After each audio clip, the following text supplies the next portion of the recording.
You'll need to be open and honest and vulnerable even. You'll need to not let the fear of repeating past mistakes cripple you into isolation. Yes, you need to avoid some people, but not all people. There are amazing people out there right now who, with time and patience, will be able to see and appreciate the amazingness that you bring to the table. It's time to exhale and be motivated. Annie's Blue Couch. Yeah. Hello, everyone, to all of you, Annie's crew. Welcome back to the Annie's Blue Couch. Thank you so much for taking the time to sit down with me today. Now, before we get into today's conversation, I want to remind you to please like, subscribe, turn on the notification bell, and as always, please do me a huge favor and share this video with at least 2 of your friends.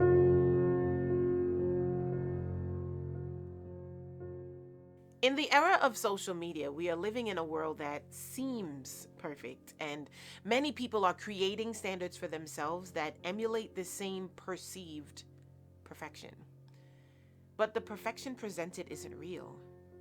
We're trying to become what is being created by filters, Photoshop, and all sorts of photo-enhancing software and apps. And we are taking standards from filters and applying unhealthy pressure to ourselves and the people around us. Last week, I talked about loneliness. If you missed that, the link is right here, and I'll also leave a link to it in the description box down below. During that conversation, I made mention of loneliness being a symptom of a deeper issue. That issue being the lack of self-esteem. And for today's conversation, we're going to talk about just that. First, let me define esteem. Esteem means respect, admiration, value, and regard. So self-esteem is respect, admiration, value, and regard for your own self. Now, we all need a healthy amount of self-esteem to keep pushing towards our dreams, to not accept other people's negative titles they may want to attach to us. You need self-esteem to get out of abusive situations. Now, you definitely need support and love and a plan for that. But to even start the plan, you have to believe that you deserve respect and that you deserve to be valued. You have to know your worth.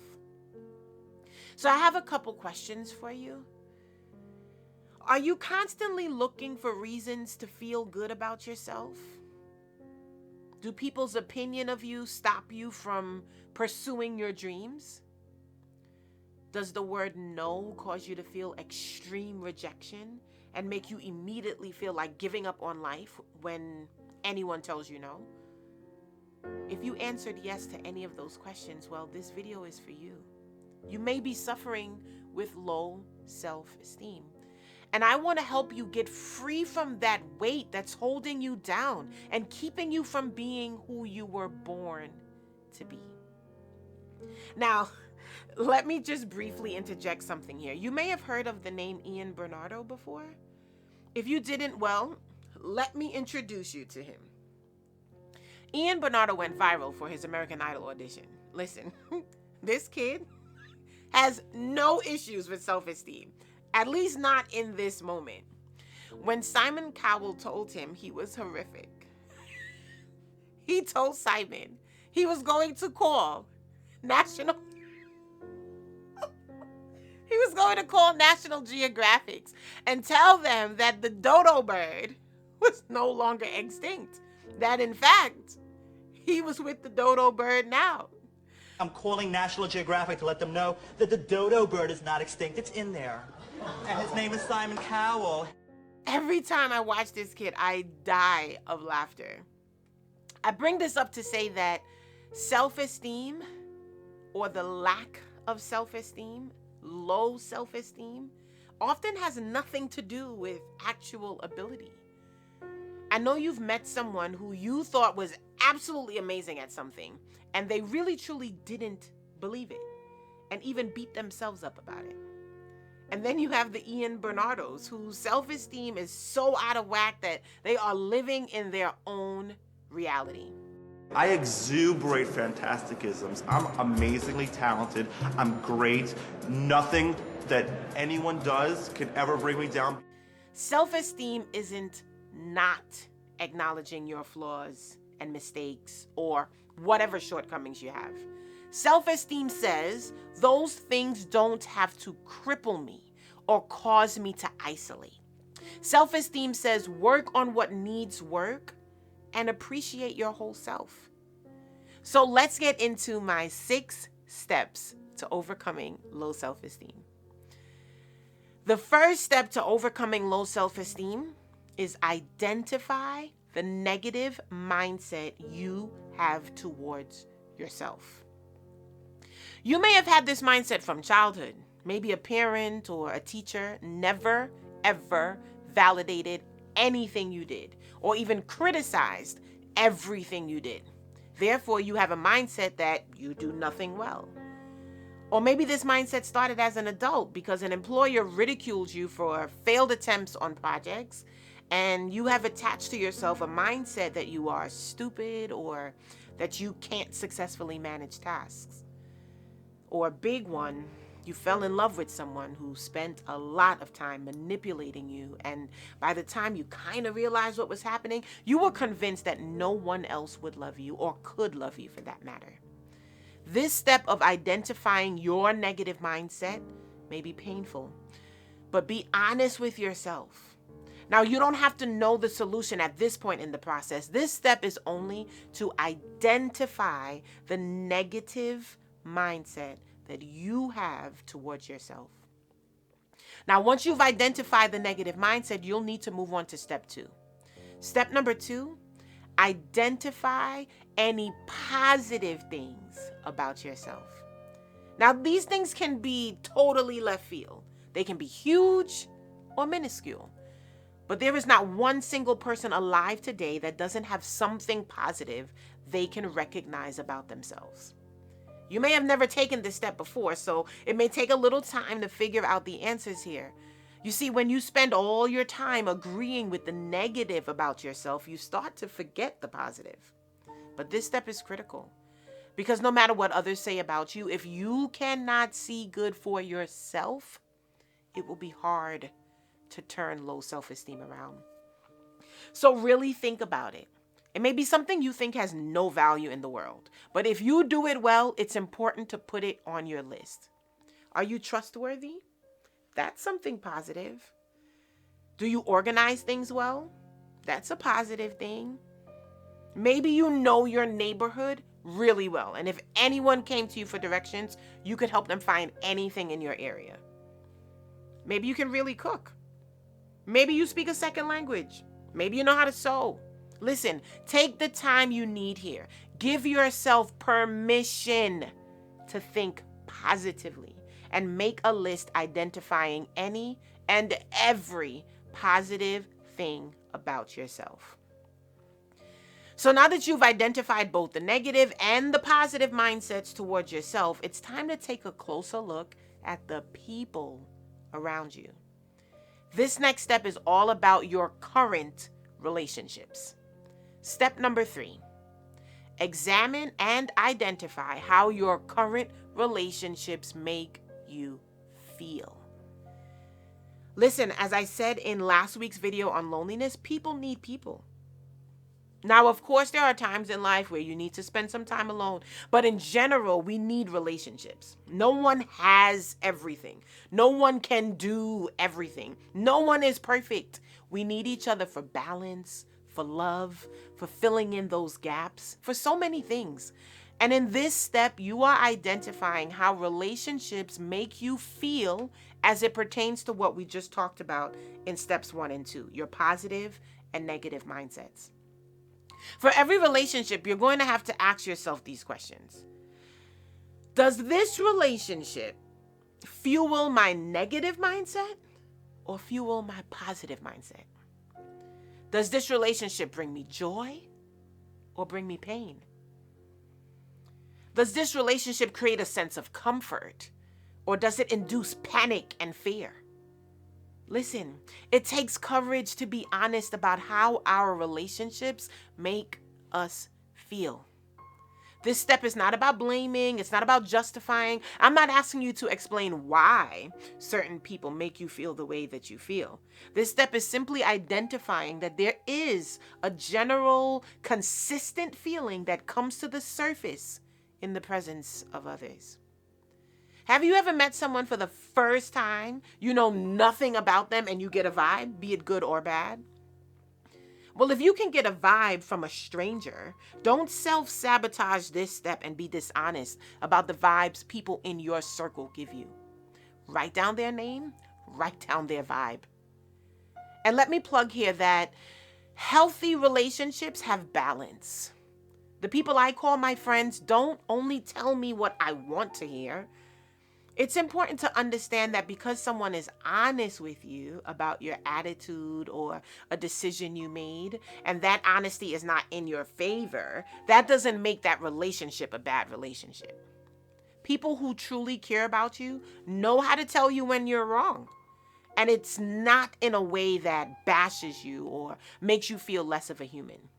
People who place value on your life, on your emotions, on your feelings, handle you with a sense of care and love. You know when the motive is off. So step number 3, examine and identify how your current relationships make you feel. Now, step number 4, find a professional to talk to. Having an unbiased person who has been trained to help you work through problem areas in your life is a critical step in personal growth. People often disregard professional help or feel some type of way about it because they haven't tried it. Trust me, I have used professional counselors during seasons of my life where I was truly struggling emotionally, mentally, psychologically, and they were of tremendous help for me. So before you write it off, try it. Find a professional to talk to. Now, step number 5, build new relationships.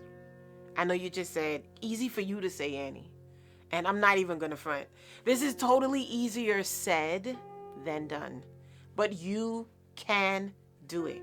If you've taken the time to really do steps 1 through 4, without realizing it, you've actually increased your awareness of what you need and what you don't need. You've heightened your sensitivity, and your radar for vibes is ready to detect negative versus positive. Now, building relationships is a two-way street. You'll need to be open and honest and vulnerable even. You'll need to not let the fear of repeating past mistakes cripple you into isolation. Yes, you need to avoid some people, but not all people. There are amazing people out there right now who, with time and patience, will be able to see and appreciate the amazingness that you bring to the table. Now, my final step to take in overcoming low self-esteem. Step number 6, daily state positive affirmations. Affirming yourself is critical in establishing a new thought pattern towards your value of yourself. Listen, the same way you got to the point of low self-esteem is the same way you're going to get to a level of healthy and positive esteem for yourself. You've spent so many days, weeks, months, years, dare I say decades, even convincing yourself you weren't good enough. Now it's time to affirm yourself. You'll get some of these affirmations even from step 2 when you wrote down all the positive things about yourself. But let me give you a few. I am smart. I am kind. I deserve to be happy. I am strong. I am courageous. Today is going to be a great day. I believe in myself. My dreams will become a reality. No matter how hard it seems, I can do it. Now, you may have some other positive affirmations that you want to share with Annie's crew. Leave us a comment down below. Now, to all of my Christian subscribers, let me take a moment and remind you what God has to say about you. There are so many positive affirmations in the Word of God that you need to remind yourself of them daily. Do not allow the enemy to whisper any foolishness in your ears. Romans 8:31 says, if God is for us, who can be against us? We are more than conquerors through him who loves us. Deuteronomy 31:6 says, be strong and courageous. Do not be afraid or terrified because of them, for the Lord your God goes with you. He will never leave you nor forsake you. 2 Corinthians 5:17 says, therefore, if anyone is in Christ, he is a new creature. The old things passed away. Behold, new things have come. And my favorite scriptural affirmation that I include at the end of every single video right here on Annie's Blue Couch comes from Psalm chapter 139, verse 14. And it says, I will praise you because I have been fearfully and wonderfully made. Your works are wonderful, and I know this very well. And there are so many more. Positive affirmations will change your outlook on yourself, and you'll begin to see that you are valuable. If you think about it, in order for low self-esteem to develop, you have to be daily telling yourself you aren't amazing and worthy and valuable. If you want to change that, you can't just say it once that you're amazing. You have to wake up and daily state positive affirmations about yourself. So let's recap the 6 steps to overcoming low self-esteem. Step number 1, identify the negative mindset you have towards yourself. Step number 2, identify any positive things about yourself. Step number 3, examine and identify how your current relationships make you feel. Step number 4, find a professional to talk to. Step number 5, build new relationships. And step number 6, daily state positive affirmations. Next week, I'm going to give you some tips on self-care, so make sure to come back next Sunday for that. Now, if today was helpful for you, go ahead and hit that like button. Maybe you have a friend or a family member that you know really needs to hear today's encouragement. Please share it with them. And don't forget to subscribe to Annie's Blue Couch. Until next time, remember, you are beautiful, you are special, your smile is amazing, and don't let anyone or anything ever make you feel less than who and what God has designed you to be. Annie's crew, you are fearfully and wonderfully made. Bye for now. Annie's Blue Couch.